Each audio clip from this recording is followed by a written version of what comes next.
Here it is, the beast, the Titanic of Indian buses that will never be sunk. Some people say that it's so comfortable that as soon as they arrive, they book a return trip and go back home on the same bus. That's all because you get your own private room with a curtain that you can close and be in your own little world for the duration of the trip. In case you didn't watch my previous videos, I'm going from Varanasi, the holy city, to New Delhi, the hectic city. Now I'm trying to find my seat, bed, or should I call it a room. I pre-booked my spot online and now I'm trying to locate it. Last time I made a mistake by booking the very last bed at the end of the bus. I don't recommend that unless you enjoy loud engine sound behind you and the heat emanating from the engine.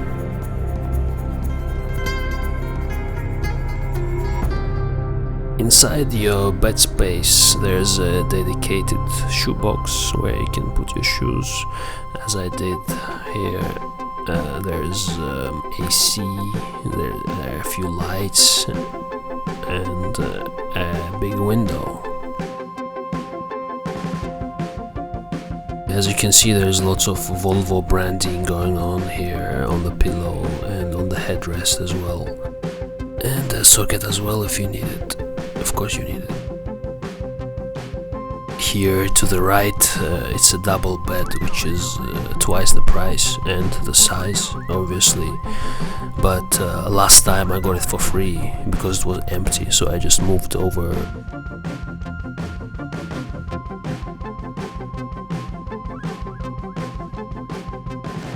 Cold water, and our 12-hour journey begins. The locals relieved that another bunch of annoying tourists are leaving their city and hopefully will never come back.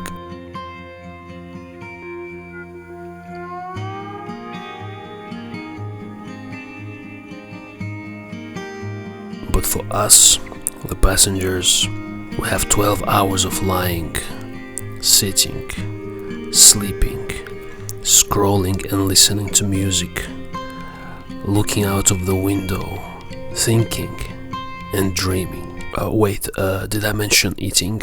There'll be lots of eating as well. They serve a meal soon after departure, which we will check out soon. There's a big bag filled with snacks. We'll also be stopping a few times for a meal at the roadside restaurants, so no one will arrive to New Delhi hungry.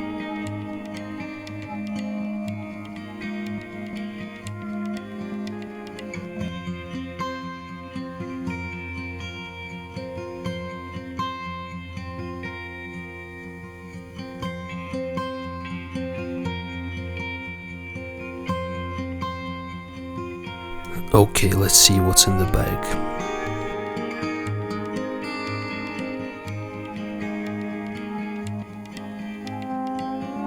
Chips,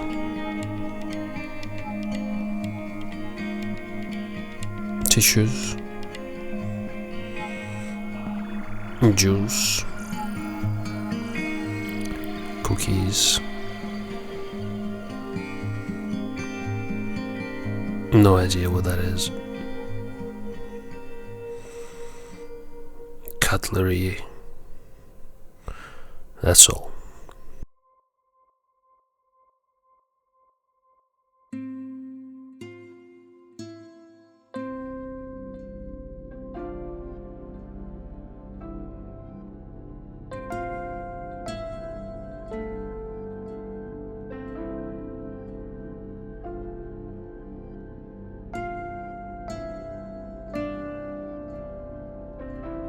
A quick stop to free up some space for an upcoming meal. Let's see what's inside this box.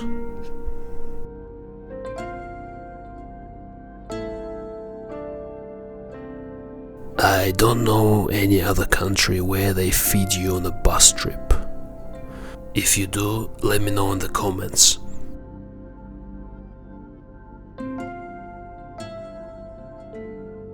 I had to be very careful not to spill it all over my bed, and I rate this meal 6 out of 10.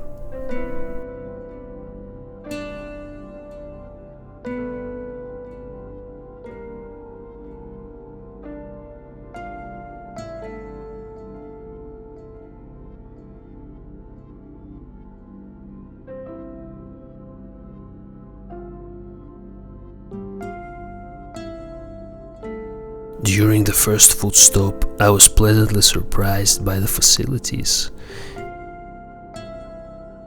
You can grab some more food or use a toilet of your choice, accompanied by stimulating music.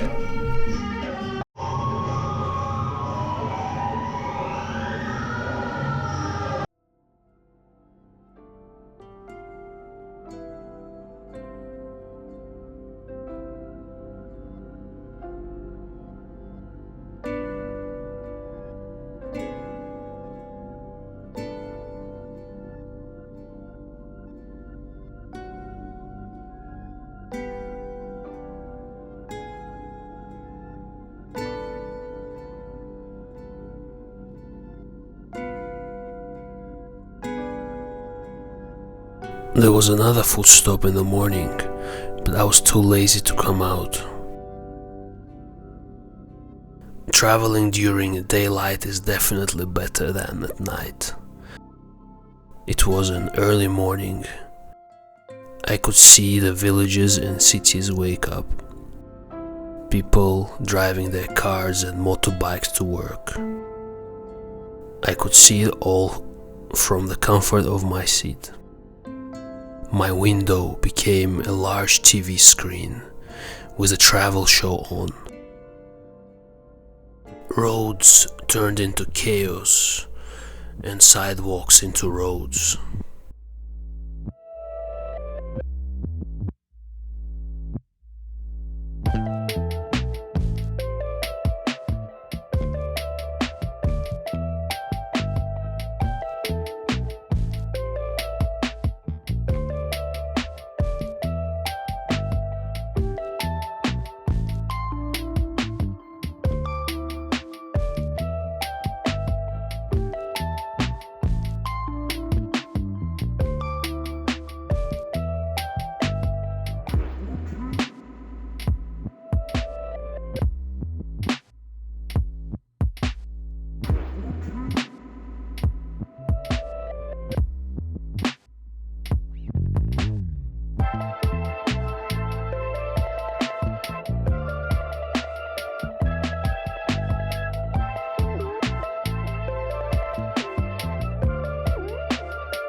Sometimes when the traffic ahead was too heavy, the bus took off the road and flew above the chaos. Wow, it's a magic bus.